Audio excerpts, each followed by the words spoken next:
안녕하세요, 여러분. 환영하고 축복합니다. 277일차입니다. 예수님의 공생의 시작이라는 주제로 하나님 말씀 함께 나누겠습니다. 우리 먼저 기도하겠습니다. 사랑의 하나님 감사합니다. 오늘도 저희를 말씀 앞으로 불러주시니 감사합니다. 하나님, 우리는 오늘부터 예수님의 그 공생의 그 부분을 따라다녀 보기를 소망합니다. 하나님, 그러나 우리에게는 시간적으로 2000년이 넘는 시간이 흘렀습니다. 그리고 우리 중에는 대부분 그 이스라엘 땅을 밟아보지도 못했습니다. 이런 시간적인 공간적인 이 차이 때문에 우리는 그 예수님의 그 흔적들을 따라다녀 보기 너무나도 한계를 느낍니다. 그러나 이 시간 우리가 말씀 속에 나타난 그 예수님의 흔적을 따라다녀 보기를 소망합니다. 성령 하나님께서 원저자시오니 우리가 오늘도 예수님의 그 발자취를 따라서 그 시간과 그 공간 속으로 들어가서 함께 살펴볼 때 그 예수님이 하신 그 말씀이 느껴질 수 있도록 성령 하나님께서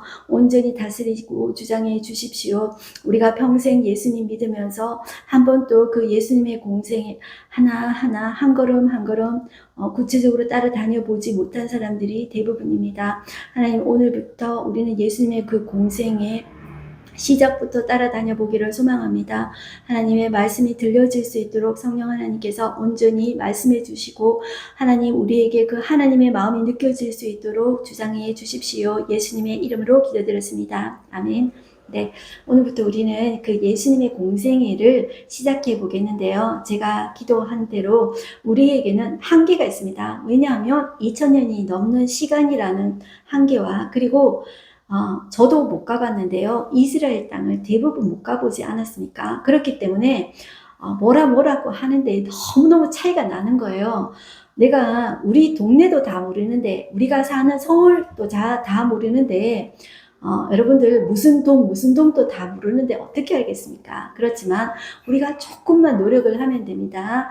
네, 여러분들 어렵지 않으니까 마음 문만 조금 열면 좋겠습니다. 자, 그러기 위해서 우리는 작전 하나를 펼칠 텐데요. 어떤 작전이냐면 바로 XY 좌표 작전입니다.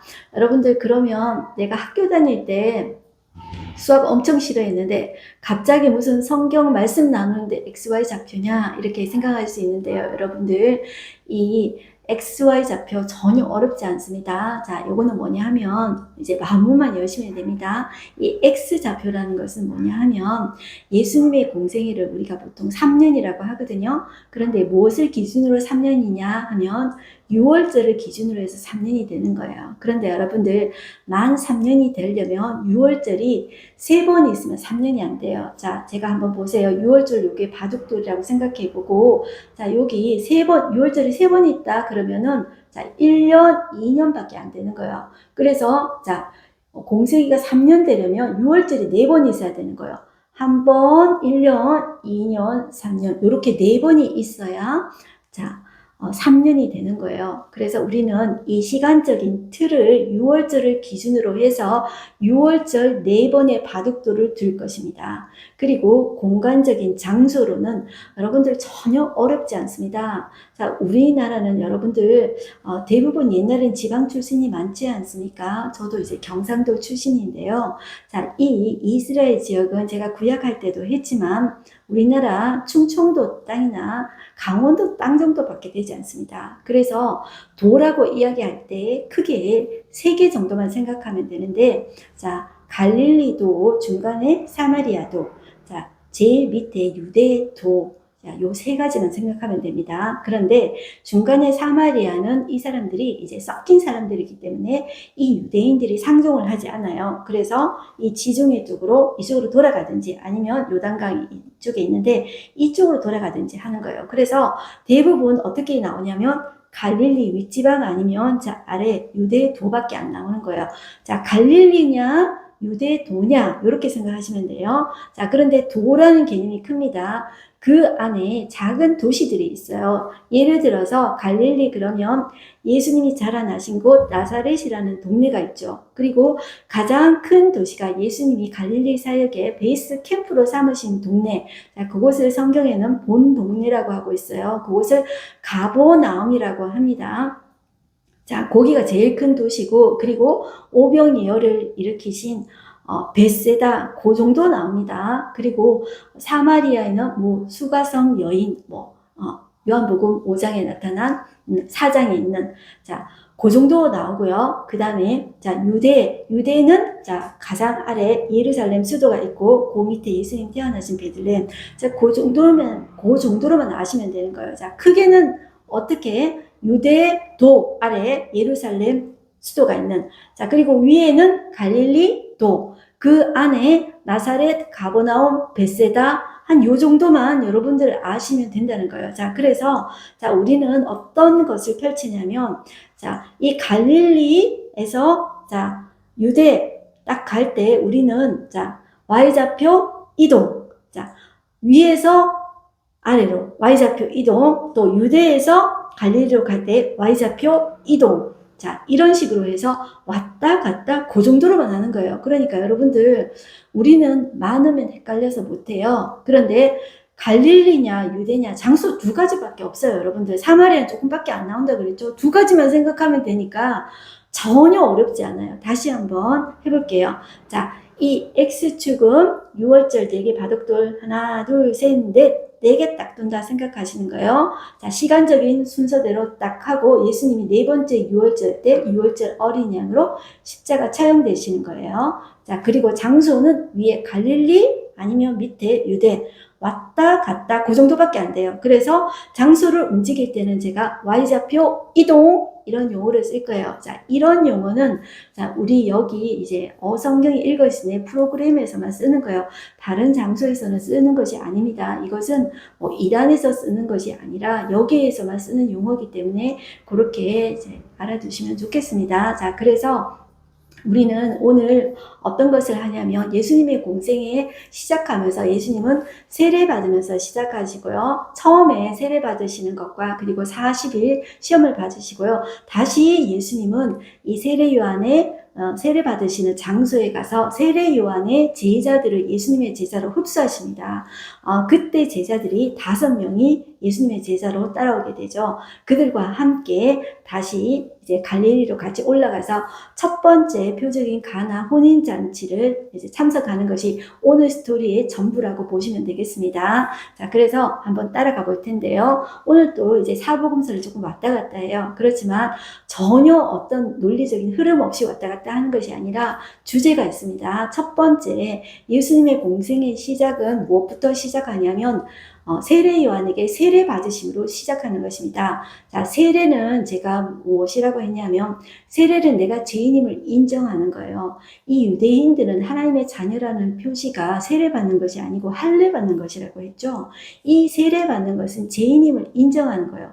내가 물에 빠져서 죽을 수밖에 없는 죄인임을 인정하는 거예요. 그래서 이방인들이, 이교도들이 이제 유대교로 이제 믿게 될 때 세례를 받는 거예요. 그런데 그 죄인들이 받는 세례를 예수님이 받으면서 시작을 하는 거예요. 죄인도 아니신 분이 내가 죄인인 것처럼 세례를 받으면서 시작하는 장면이에요. 그것부터 보신다 이렇게 생각하시고, 우리는 제가 지난번에 말씀드렸듯이 족보를 볼 때도 말씀드렸습니다. 우리가 유대인이 아니라 이방인이기 때문에 이방인의 관점으로 쓴 누가복음부터 우리는 볼 거라고 했는데 될 수 있는 대로 누가복음 그리고 이제 마태복음, 유대인들에게 예수님 누구신지 이야기하고, 이제 마가복음 같은 경우에는 가장 짧게 쓰여진 복음서지만 가장 기본이 되는 복음서예요. 그런데 가장 간단하기 때문에 제일 마지막에 하고 추가적인 정보는 이제 요한복음에 있는 것들을 같이 통합해서 우리는 보겠다. 이런 식으로 이제 따라오시면 되겠습니다. 그리고 조금 왔다 갔다 하기 때문에 제가 이제 본문이 몇 절인지 시작하고 이렇게 같이 말씀을 나눌게요. 예수님의 공생의 시작을 세례받으면서 시작하는데 우리는 지금 누가복음 정보부터 먼저 볼 것입니다. 누가복음 3장 21절에서 23절 족보 나오기 전 앞부분까지만 한번 살펴보겠습니다. 먼저 누가복음 3장 21절을 보겠습니다. 백성이 다 세례를 받을세 세례 요한의 장소에서 백성이 거의 모든 백성들이 와서 세례를 받았다고 해요. 그런데 예수님도 세례를 받으셨다는 거예요. 자, 예수님이 세례를 죄인들이 받는 그 세례를 예수님도 받으시고 시작하셨다는 거예요. 자, 그때 받으시고 기도하실 때 하늘이 열리면서 성령이 비둘기 같은 형체로 그의 위에 강림하시더니 하늘로부터 소리가 나기를 너는 내 사랑하는 아들이라 내가 너를 기뻐하노라 하시니라. 하나님으로부터 그런 음성이 들렸다는 것이죠. 자, 그러면서 예수께서 가르치심을 시작할 때 30세쯤 되시니라. 공생의 시작을 세례 요한의 이제 세례 요한에게 세례를 받으면서 시작하셨는데 그때가 30세쯤 되셨다. 이렇게 보시면 되겠습니다. 그 다음에 마태복음 정보를 보겠습니다. 마태복음은 유대인들을 위한 이제 예수님이 누구신가를 이제 나타내는 거라고 그랬죠. 자, 마태복음 3장 13절에서 17절까지 이제 보는 것입니다. 자, 이것이 여러분들 처음으로 예수님께서 지금 어디서 사셨냐면 갈릴리 도의 나사렛에서 사셨죠. 세례 요한의 이제 세례 받는 장소는 어디냐면 요단 동편 이제 베다니입니다. 요단 동편 베다니입니다. 예루살렘 근처에 나사로가 살던 베다니도 있습니다. 그런데 지금 요단 동편 베다니도 있습니다. 베다니라는 말의 뜻은 빈민촌이라는 뜻입니다. 그래서 못 사는 사람들이 이제 빈민촌을 이루는 곳이 이제 베단인데요. 예수님께서 세례를 받으시는 그 지점은 엘리야가 승천한 곳, 거기 세례 요한의 사역지가 이제 거기가 되겠습니다. 거기 베다니, 우리 지난 시간에 나왔었는데요. 거기서부터 이제 시작이 되기 때문에 예수님께서 갈릴리에서 자, 이 요단 동편 그쪽을 넓게 유대 지역 도라고 보시면 되는 거예요. 그래서 자, 갈릴리에서 유대도로 Y좌표 이동한다. 이렇게 보시면 되겠어요. 여러분들 이런 표현들이 처음 들으시는 분들은 너무나도 생소할 거예요. 그런데 이렇게 왔다 갔다 우리도 그 장소를 한번 따라가 본다 그런 마음으로 이렇게 하다 보면 이게 은근히 재미있습니다. 그리고 그렇구나, 2개밖에 안 돼요 여러분들. 그러니까 처음에 조금 이상하지 지금 몇 번 하다 보면 괜찮아요. 지금 장소 이동을 다시 한번 생각해 보세요. 갈릴리 도 나사렛에서 시작해서 자, 세례 받으시러 어디로 왔다고요? 자, 유대도로 내려오셨다. Y좌표 이동이다. 이렇게 보시면 돼요. 내용은 조금 전에 읽었던 누가복음의 정보와 동일하다고 보시면 됩니다. 그리고 나서 우리는 이제 마가복음 정보를 보겠는데요. 마가복음 1장 9절에서 11절까지 말씀입니다. 마가복음 1장 9절 보시면 그때 예수께서 갈릴리 나사렛으로부터 와서 요단강에서 요한에게 세례를 받으시고 곧 물에서 올라오실새 하늘이 갈라진과 성령이 비둘기같이 자기에게 내려오심을 보시더니 하늘로부터 소리가 나기를 너는 내 사랑하는 아들이라 내가 너를 기뻐하노라 하시니라. 자, 요게 세례 받으시는 정보입니다. 세례를 받으시고 나서 예수님께서 무엇을 받으시냐면 시험을 받으십니다. 이제 다시 누가복음 정보로 돌아오고 누가복음, 마태복음, 이제 마가복음 이런 식으로 가고 요한복음 추가로 통합해서 보는 식으로 우리는 다시 볼 것입니다. 첫 번째 주제는 세례였다면 그 다음에 예수님은 세례 받으시고 공생이 시작하시고 그 다음에 하시는 것이 시험 받으시는 거예요. 자, 시험 받으시는데 누가복음 4장 1절에서 13절까지를 보십니다. 누가복음 4장 1절에서 13절까지입니다. 4장 1절 보시면 예수께서 성령의 충만함을 입어 요단강에서 돌아오사 광야에서 40일 동안 성령에게 이끌리시며 마귀에게 시험을 받으시더라. 이 모든 날에 아무것도 잡수시지 아니하시니 날수가 다음에 줄이신지라. 여러분들 성령의 충만함을 입었어요. 요단강에서 돌아오셔서 40일 동안 성령에게 이끌려서 가신 곳이 마귀에게 시험 받으시는 거예요. 여러분들 첫 번째 사람 이 아담은 마귀에게 시험에서 집니다. 그래서 선악과를 따먹고 첫 번째 사람 아담에게서 죄가 들어오죠. 그런데 이 모든 인류는 아담의 후손입니다. 자, 그래서 남자의 후손입니다. 그런데 남자의 피를 가지지 않은 여자의 후손으로 오신 성령으로 잉태되신 이 예수님은 두 번째 사람이라고 하는 거예요. 이 두 번째 사람이신 이 예수님은 완전한 사람인 동시에 완전한 하나님으로 오셨습니다. 그분은 성령에 이끌려서 동일하게 마귀에게 시험을 받으셨지만 그분은 이기셨어요. 그 장면이 지금 나오거든요. 자, 제일 40일 금식하고 나서 제일 인간의 몸으로서 제일 연약한 부분이 먹는 것이 않습니까? 선악과도 먹는 거잖아요.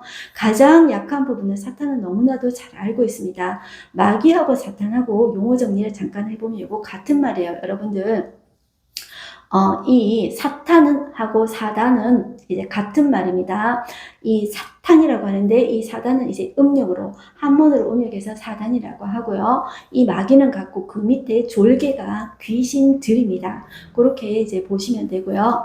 이 사탄은 히브리어, 사단은 히브리어입니다. 마귀는 헬라어. 로 이제 디아블로스라고 하는데 마귀 이렇게 보시면 동일하다. 사단과 마귀는 동일하다. 이렇게 보시면 돼요. 이 마귀는 그 이름의 뜻이 비방자, 중상하는 자, 고소하는 사람, 고소자입니다. 자, 이렇게 보시고 이 마귀가 시험하는 것들을 한번 볼까요? 3절 보시면 4장 누가복음 4장 3절 마귀가 이르되 네가 만일 하나님의 아들이거든 이 돌들에게 명하여 떡이 되게 하라. 자, 저는 이 마귀가 참 간도 크다 이런 생각이 듭니다. 예수님은 하나님이란 존재잖아요. 사람의 몸을 입고 오셨지만 그런데 어떻게 하나님인 존재 보고 하나님의 아들 보고 만약 이렇게 의심을 가지게 하는 거예요. 그러니까 예수님한테도 네가 만약 네 정체성에 대해서 이 분명한 하나님이란 존재잖아요. 하나님의 아들이잖아요. 그런데도 만약 이 정체성에 대해서 의심을 가지게 하잖아요. 자, 그런데 예수님에게도 그렇겠다면 우리에게도 어떻게 이렇게 의심을 갈라놓게 하고 이간질을 시킬까요? 이게 사탄의 존재입니다.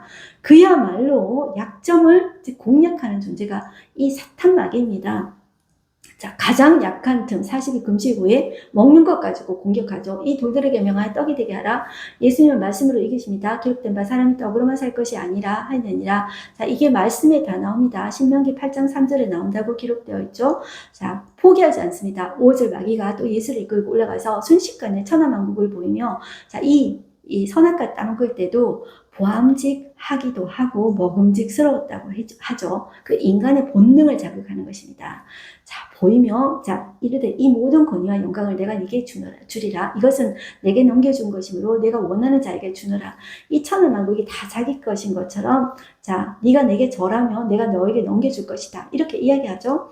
자, 예수님 거기 넘어가지 않지만 인간은 이런 것은 얼마나 약할까요? 그래서 만약에 이 부귀와 명예, 천하만국을 다 준다 그러면 많은 사람이 넘어가겠죠. 그런데 예수님은 넘어가지 않습니다. 자, 그러면서 말씀으로 동일하게 이기시는데 8절 보시면 기록된 바 주너의 하나님께 경배하고 다만 그를 섬기라 하였느니라. 자, 이것도 말씀으로 이기십니다. 신명기 6장 13절. 그러니까 말씀으로 이기십니다. 그런데 또 포기하지 않고 또 9절 보시면 또 이끌고 예루살렘으로 가서 성전 꼭대기에 세우고 이르되 네가 만일 하나님의 아들이거든 여기서 떼어내리라.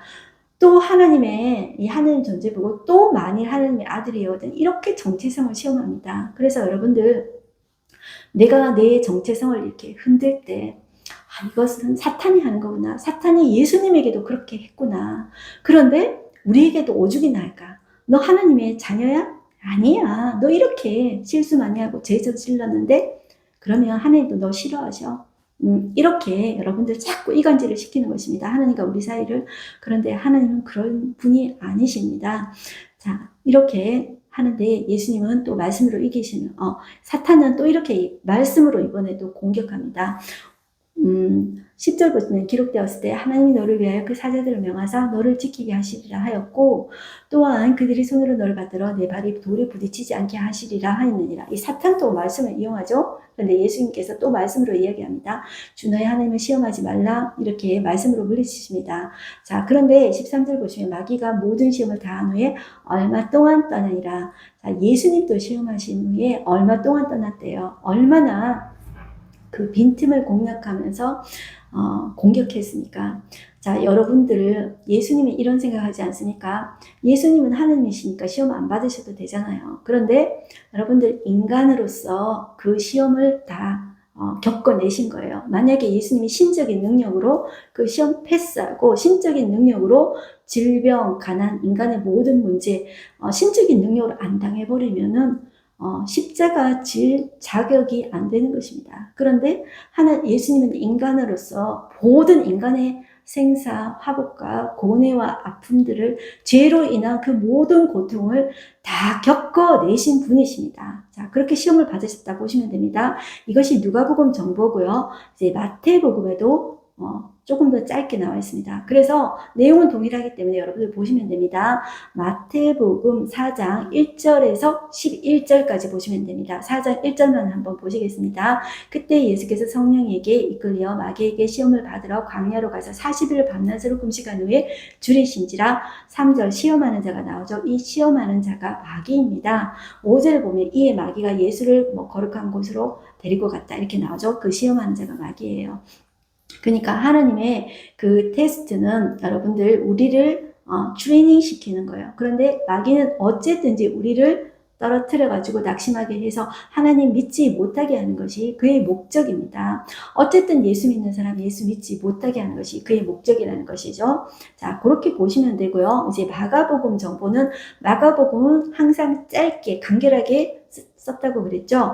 마가복음 1장 12절, 13절 딱 2절밖에 없습니다. 시험을 받으시는 내용 딱 2절이니까 읽어보시면 됩니다. 자, 그 다음에 추가적인 정보로 자, 요한복음 1장으로 가봅니다. 요한복음 1장 29절에서 자, 51절까지 우리가 한번 보겠는데요. 시험 이후에 예수님은 세례 요한의 집회 장소에서 자, 처음으로 5 제자를 이제 예수님의 제자로 흡수하게 되시는데요. 이 5 제자는 세례 요한을 따라다니던 제자였습니다. 그런데 그 제자들이 자, 세례 요한이 보라 세상 죄를 지고 가는 하나님의 어린 양이다. 자, 저 존재가 바로 메시아다. 그렇게 이야기하니까 자기의 선생이신 이 세례 요한이 그렇게 이야기하니까 세례 요한의 제자가 예수님의 제자가 되는 거예요. 그 과정을 이야기하고 있다 보시면 되겠습니다. 요한복음 1장 29절부터 보시면 되겠습니다. 이튿날 되어 있죠. 자, 이 이튿날은 언제냐면 세례 받으시고 시험 받으시고 그 이튿날이라고 보시면 되겠습니다. 자, 요한이 예수께서 자기에게 나오심을 보고 이르시되 보라 세상 죄를 지고 가는 하나님의 어린 양이로다. 내가 전에 말하기를 내 뒤에 오는 사람이 있는데 나보다 앞선 것은 그가 나보다 먼저 계심이라 한 것이 이 사람을 가리킴이라. 나도 그를 알지 못하였으나 내가 와서 물로 세례를 베푸는 것은 그를 이스라엘에게 나타내려 함이라. 자, 이렇게 이야기하는 거예요. 32절 보시면 요한이 또 증언하여 이르되 내가 보매 성령이 비둘기같이 하늘로부터 내려와서 그의 위에 머물더라. 33절 자, 자기가 하나님으로부터 계시를 받은 거예요. 33절 보시면 나도 그를 알지 못하였으나 나를 보내어 물로 세례를 베풀라 하신 그이가 자, 하나님께서 말씀해 주신 거예요. 성령이 내려서 누구 위에든지 머무는 것을 보거든 그가 곧 성령으로 세례 베푸는 이인 줄 알라 하셨기에 그래서 알게 되었다는 걸 내가 보고 그가 하나님의 아들이심을 증언하였노라 하니라. 자, 이렇게 이제 이 세례 요한이 예수님이 하나님이란 존재다. 그것을 증언하는 사람이었다. 이렇게 보시면 돼요. 자, 그러니 세례 요한의 제자가 예수님의 제자가 되는데 처음에 2 제자가 나옵니다. 35절 보시면 또 이튿날 요한이 자기 제자 중 그 2 사람과 함께 섰다가 예수께서 건의심을 보고 말하되 보라 하나님의 어린 양이라다 또 말을 하는 거예요. 자, 그 2 제자가 그의 말을 듣고 예수님을 따르는 거예요. 자, 40절로 가볼게요. 요한의 말을 듣고 예수를 따르는 2 사람 중에 하나는 시몬 베드로의 형제 안드레라. 자, 제일 처음에 나오는 사람이 안드레입니다. 그리고 그 다음에 이 2 제자 중에 한 사람이 누구냐면 바로 이 요한복음을 쓴 요한 자신입니다. 그런데 이 요한복음에서 요한은 이미 나이가 이 요한복음을 쓸 때 나이가 거의 이제 90세 가까이 돼서 쓴 거예요. 90세 가까이 돼서 썼기 때문에 이제 고기가 무르익었습니다. 옛날에는 한성질해서 우리의 아들이라고 했었거든요. 그런데 이 요한복음을 쓸 때는 자기 이름을 안 써요. 요한은. 그래서 여기 2 제자라고 할 때 첫 번째 사람이 안드레, 그 다음에 이제 요한이 이제 제자인 거예요. 그런데 이 2 사람은 세례 요한 따라다니던 2 제자였다. 이렇게 보시면 돼요. 자, 그리고 그 다음에 이 안드레는 안자로 시작하는데 기억하기 쉽게 여러분들 안드레는 안내 담당입니다. 누구를 안내하냐면 자기의 형제 시몬 베드로를 데리고 옵니다. 자, 그게 나오는데요. 41절 보시면 그가 먼저 자기의 형제 시몬을 찾아 말하되 우리가 메시아를 만났다고. 메시아는 번역하면 그리스도라. 자, 이 메시아는 기름 부음을 받은 자라는 뜻이고요. 헬라어로는 그리스도라라는 뜻입니다. 42절 보시면 데리고 예수께로 오니 예수께서 보시고 이르시되 네가 요한의 아들 시몬이니 장차 게바라 하리라. 게바는 번역하면 베드로라 이렇게 나오죠. 자, 그래서 요한의 제자 두 제자, 첫 번째 제자 안드레, 자, 안내 담당이라고 그랬죠. 두 번째 제자 요한, 이 두 제자 세례 요한의 제자라고 그랬습니다. 안드레 안내 담당이 자기 형제 베드로 데리고 왔습니다. 그 다음에 나오는 제자가 빌립과 나다나엘이래요. 그런데 한 동네 사람이에요. 자, 한 동네 베세다 사람이다. 그게 나오는 거예요. 43절 보시면 이튿날 예수께서 갈릴리로 나가려 하시다가 빌립을 만나 이르시되 나를 따르라 하시니 빌립은 안드레와 베드로와 한 동네 베세다 사람이라 나오죠. 빌립이 나다나엘을 찾아 이르되 이 나다나엘의 다른 이름은 바돌로메라고 합니다. 자, 그래서 이 5사람이 제자가 되는 거예요. 자, 이 나다나엘 보고 이렇게 이야기했어요. 모세가 율법에 기록하였고 여러 선지자가 기록한 그 일을 우리가 만났으니 요셉의 아들 나사렛 예수니라. 그런데 이 나다나엘이 이렇게 이야기하는 거예요. 나사렛에서 무슨 선한 것이 날 수 있느냐? 빌립이 이르되 이렇게 이야기하는 거예요. 와 보라, 와서 보라 이렇게 이야기하니까 예수께서 나다나엘이 자기에게 오는 것을 보시고 그를 가리켜 이르시되 보라 이는 참으로 이스라엘 사람이라 그 속에 간사한 것이 없도다. 나다나엘이 이르되 이렇게 이야기한 거예요. 어떻게 나를 아십니까? 예수님이 이렇게 이야기하는 거예요. 빌립이 너를 부르기 전에 내가 모아그 나무 아래에 있을 때에 보았노라 이렇게 이야기하는 거예요. 그러니까 이 나다나엘이 랍비여 당신은 하나님의 아들이시오. 당신은 이스라엘 임금이로소이다. 자, 이 과정이 여러분들 우리는 뜬금없다 생각하잖아요. 네가 무화과 빌립이 너를 부르기 전에 네가 무화과 나무 아래에 있을 때 내가 너를 보았다. 그 말은 무슨 말이냐면 여러분들 성경은 이렇게 축소된 게 되게 많아요. 그러니까 이 성경을 주름진 책이라고 하는데 주름이 여자분들 여러분들 주름치마 아시죠? 주름치마는 이렇게 쫙 펼치면은 훨씬 더 그 면적이 넓죠. 이 성경에는 많은 내용이 생략되어 있어요. 빌립이 이 무화과나무 부르기 전에 나다나엘이 어떤 기도를 했을까요? 아마도 이런 기도를 했을 것 같아요. 우리가 나다나엘이 아니기 때문에 무슨 기도를 했는지 모르지만 하나님 이 나라를 언제 구원하여 주시겠습니까? 메시아가 언제 오시겠습니까? 하나님 메시아를 보내주십시오. 하나님의 이 나라를 불쌍히 여겨주십시오. 아마 그런 기도를 했었던 것 같아요. 그리고 증표를 보여주십시오. 구체적인 그 기도는 어떤 대화는 하나님과 어떤 대화를 했는지는 몰라요. 그렇지만 아마 이런 기도를 하지 않았나 그런 생각을 하는 거예요. 자, 그 둘만의 하나님과 둘만의 대화는 둘만 아는 거예요. 이런 만남이 그는 정말로 메시아를 기다렸던 그런 사람인 거예요.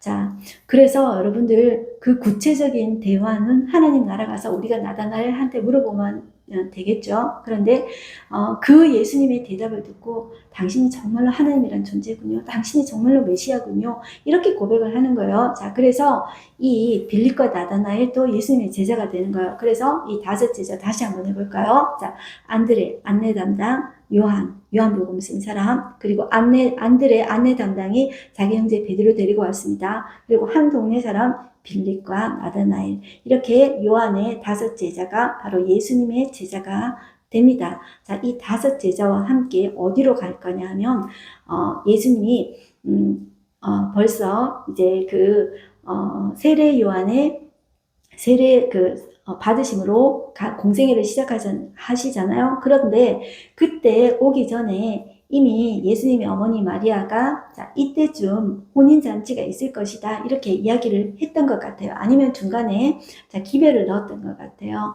자, 그래서 이 5 제자와 함께 갈릴리 가나 혼인잔치에 참여하러 가는 것입니다. 그래서 이 5 제자와 함께 지금 세례 요한의 집회 장소에서 세례받던 그 장면에서 다시 어디로 올라가냐면 갈릴리 지역에 있는 이제 가나라는 도시에 혼인잔치 참여하러 이제 가는 것입니다.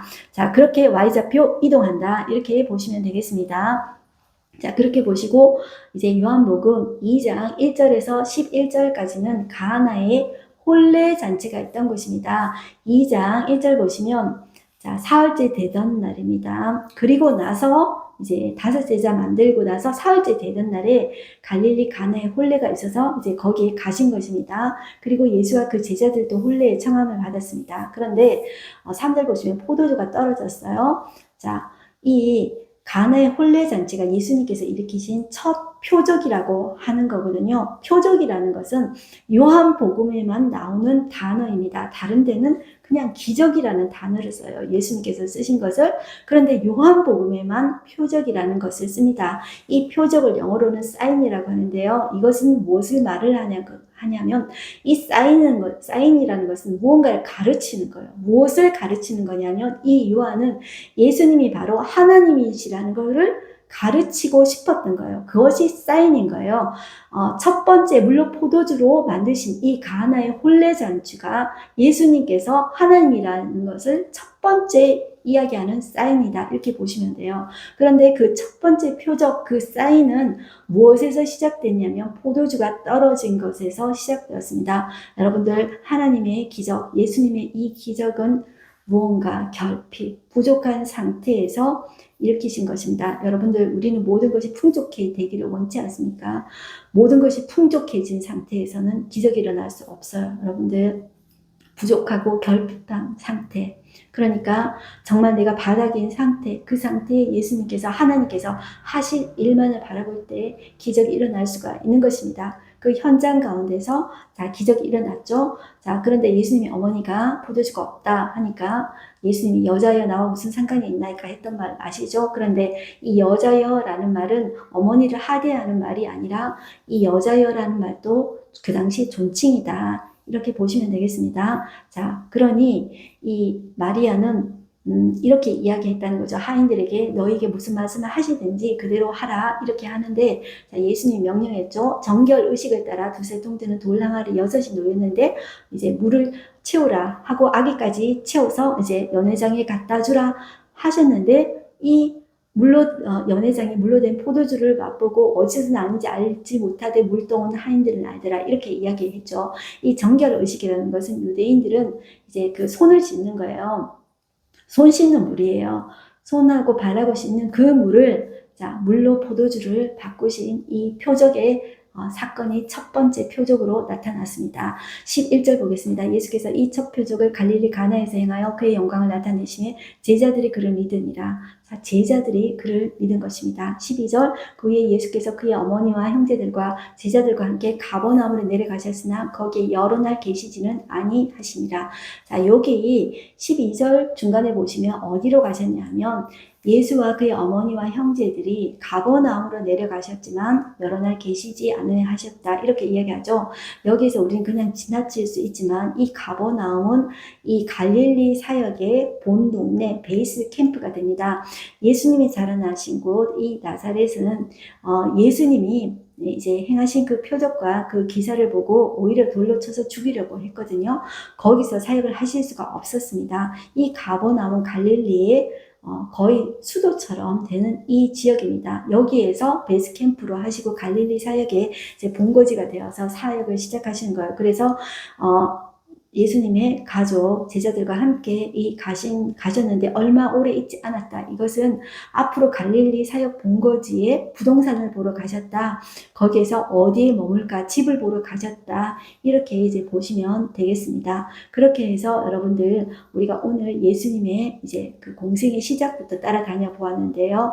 여러분들 다시 짧게 정리해 보시면 세례 요한의 장소에서 세례받음으로 시작하셨습니다. 세례는 여러분들 죄인이라는 것을 나타내는 거라 그랬죠. 예수님 죄인도 아닌데 그거를 받으면서 시작하셨어요. 그리고 40일 동안 시험 받으셨어요. 성령에 이끌려서 40일 동안 시험 받으면서 첫 번째 아담은 실패했지만 예수님은 승리하셨습니다. 말씀으로 승리하시고 그 다음에 세례 요한의 집회 장소에 다시 가셨어요. 그 세례 요한의 제자들을 5명이 예수님의 제자로 흡수가 되어지죠. 그리고 그 5 제자들과 함께 갈릴리 가나에 가서 혼례 잔치에 참여하고 예수님께서 첫 번째 표적을 일으키십니다. 그 표적이라는 의미가 영어로는 사인이라고 했습니다. 그 사인은 바로 요한이 예수님이 하나님이라는 것을 말하고 싶었다는 것입니다. 그것이 오늘 처음으로 본 우리가 예수님의 공생에 이제 그 따라다닌 그 성경의 기록이 되겠습니다. 오늘 하루 한 절 말씀 보겠습니다.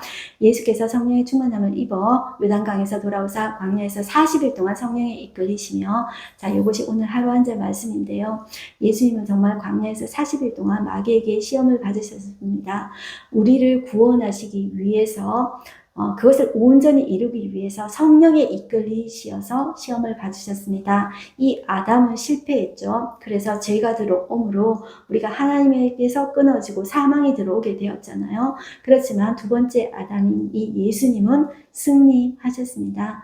자, 그래서 시험에 직면할 때마다 우리는 이미 승리하셔서 우리를 능히 도우실 수 있는 그 예수님께 나아가면서 말씀 붙잡고 승리하는 우리가 되었으면 좋겠습니다. 히브리서 2장 18절에는 이런 말씀이 있습니다. 그가 시험을 받아 고난을 당하셨은즉 시험 받는 자들을 능히 도우실 수 있느니라. 그 예수님을 의지하십시다. 기도하겠습니다. 하나님, 오늘도 우리가 예수님의 공생의 뒤를 따라다녀 보았습니다. 이것이 생소할 수 있지만 주님, 우리가 예수님 공생의 뒤를 따라다녀 보면서 절대로 예수님은 내가 하나님이란 존재다 하면서 호의호식하면서 누리지 않으셨습니다. 하나님, 그 사명을 감당할 때 죄인들이 받는 세례를 받으심으로 시작하셨습니다. 그리고 성령에 이끌려 시험 받으셨습니다. 그 시험이라는 것이 얼마나 고되고 힘들었는지요. 하나님, 사탄은 예수님의 정체성을 시험했습니다. 네가 만약에 하나님의 아들이거든 그렇게 시험합니다. 예수님에게도 그렇게 시험했다면 우리에게도 얼마나 시험하고 우리를 하나님 앞에 고소하며 이간질을 할까요? 이것이 사탄이란 존재입니다. 예수님께서 시험받는 자들을 능히 도우실 수 있다고 했습니다. 그것은 예수님께서 능히 시험을 받고 승리하셨기 때문입니다. 우리도 고난과 어려움을 당할 때 예수님의 약속의 말씀 붙잡고 이겨내는 우리가 되게 하여 주시옵소서. 그리고 예수님의 공생의 흔적을 따라 다녀볼 때 하나님, 그 예수님의 마음이 느껴지고 예수님의 그 표정과 그 마음이 우리 속에 전해질 수 있도록 성령 하나님께서 역사해 주십시오. 예수님의 이름으로 기도드렸습니다. 아멘. 오늘 저와 여러분들 생소한 경험을 좀 하셨을 텐데요. 자, 이 X좌표, Y좌표 처음은 생소하지만 따라가 보면 은근히 재미있습니다. 여러분들 오늘 또 승리하십시오. 화이팅입니다.